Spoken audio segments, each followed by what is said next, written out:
Hello বন্ধুরা, আশা করছি সবাই তোমরা ভালো আছো। Good afternoon. আমি দেখো রোজকার মতন লাঞ্চ ভিডিও নিয়ে চলে আসলাম। এটা হচ্ছে সোমবারের লাঞ্চ ভিডিও। সোমবার দিন আমি লাঞ্চ ভিডিওটা শেয়ার করতে পারিনি, তাই আমি আজ শেয়ার করছি। দেখো বন্ধুরা, এখানে কুমড়ো ভাজা দিয়ে ভাত দিয়েছি ছেলেকে, আর মেয়ে কিন্তু আমার কুমড়ো ভাজা দিয়ে ভাত খেতে খুব ভালোবাসে, তাই ওকে 2 পিস দিয়েছি। 2 পিস কুমড়ো ভাজা দিয়ে কিন্তু বেশ সুন্দর গুছিয়ে ও ভাত খেয়ে নিচ্ছে। আর সাথে কিন্তু করেছিলাম, এই দেখো, সাথে করেছিলাম আমি এটা কুদলি ভাজা। এটা আমি আলু দিয়েও শুনেছি, আলু দিয়েও করলে ভালো লাগে, তো আমি আলু ছাড়া সিম্পল এমনি প্লেন কালো জিরে কাঁচা লঙ্কা দিয়ে করেছি। ছেলেকেও বললাম নতুন একটা সবজি, এটাও খেতে হবে, একটু একটু করে দিচ্ছি বাচ্চাদেরকে, ওরা সেটাই খেলো। কারণ নতুন নতুন করে ওদের কিছু খাওয়াতে হবে এখন থেকেই।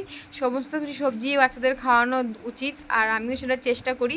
আর তারপরে দেখো, এই রান্নাটা কিন্তু আমি ছেড়েছি, অবশ্যই তোমরা দেখেছো, মাংসের ঝোল ছিল, সেটা দিয়ে ডিম দিয়ে একটা রেসিপি করে ফেলেছিলাম। আর সাথে দেখো কাঁঠালের দানা, ডাঁটা, কুমড়ো, আলু সব কিছু দিয়ে আমি একটা ঘ্যাট করেছিলাম নিরামিষ। ব্যাস, সোমবার দুপুরে এটা দিয়েই লাঞ্চটা করেছিলাম। আর দেখো প্রথমে এখানে আমি এই ভাজাটা নিয়ে নিচ্ছি, এই ভাজাটার সাথে নিয়ে নিচ্ছি, আর দিলাম কাকে, দেখো দিলাম তোমাদের দাদা ভাইকে, কারণ ও আগে কুমড়ো ভাজা দিয়ে খেয়ে নিয়েছে, ওর খাওয়া হয়ে গেছে, তারপরে ওকে এটা দিলাম। ও কিন্তু এগুলো আগে কখনো খায়নি, কিন্তু এখন আমি সব কিছুই একটু একটু করে দিই, যেহেতু নতুন নতুন সবজি সবই খাওয়া উচিত। আমার দেখো এখানে পাতে কুমড়ো ভাজাটা এখনও রয়েছে, আর আমি ফার্স্ট কিন্তু কুমড়ো ভাজা দিয়েই ভাতটা খাচ্ছিলাম। দেখো বন্ধুরা, এভাবে কুমড়ো ভাজা দিয়ে ভাত খেতে কিন্তু খুব সুন্দর ভালো লাগে, আমারও খুব ভালো লাগে, খুব ভালোই খেয়েছিলাম। বিশেষ করে রবিবার দিন মাংস হলে পরের দিন কিন্তু রান্নার সেরকম একটা চাপ থাকে না, হালকা পাতলা রান্না করলে হয়ে যায়, আমি সেটাই করেছিলাম। রবিবার দিনকে আমি মাংসর ঝোল আলু দিয়ে যেটা করেছি সেটা আমি লাস্টে খাবো। প্রথমে তো কুমড়ো দিয়ে আর কুদলি ভাজা দিয়ে খেলাম, তারপরে এই দেখো এই সবজিটা করেছি, এইটা কাঁঠালের দানা দিয়ে করেছি। কাঁঠালের দানাগুলো কত সুন্দর গলে গেছে দেখো বন্ধুরা এখানে। আর খাওয়ার সময় একটু হাত দিয়ে সরিলেই ওই যে লাল যে একটা খোসা থাকে সেটা কিন্তু উঠে যায়। আমি সবসময় খোসা ছাড়িয়েই করি, কিন্তু সত্যি কথা বলতে সোমবার দিনকে এতই ব্যস্ত ছিলাম যে আমি এত কাঁঠালের দানা খোসা ছাড়ানোর সময় পাইনি।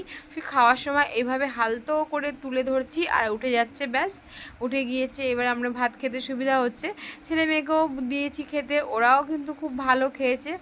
যেহেতু এই সবজিটা কিন্তু কাঁঠালের দানার জন্যই বেশি ভালো লাগে আর বেশি টেস্টিও হয়। তো এবার আমার এটা দিয়ে খাওয়ার পালা, আমি এটা দিয়ে খেয়ে নিচ্ছি বন্ধুরা।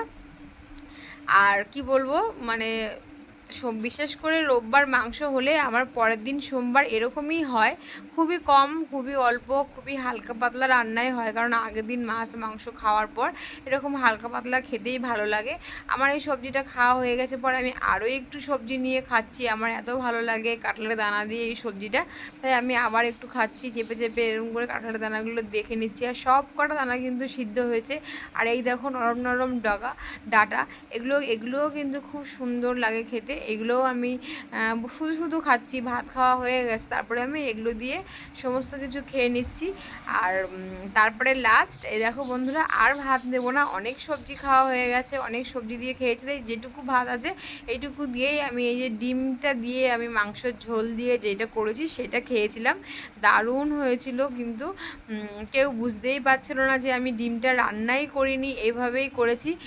কিন্তু খাওয়ার সময় কিন্তু অন্যরকম একটু মাংসের ফ্লেভারও আসছিলো, ডিমের টেস্টও ছিল, সব কথা বলতে গেলে এক কথা দারুণ ছিল।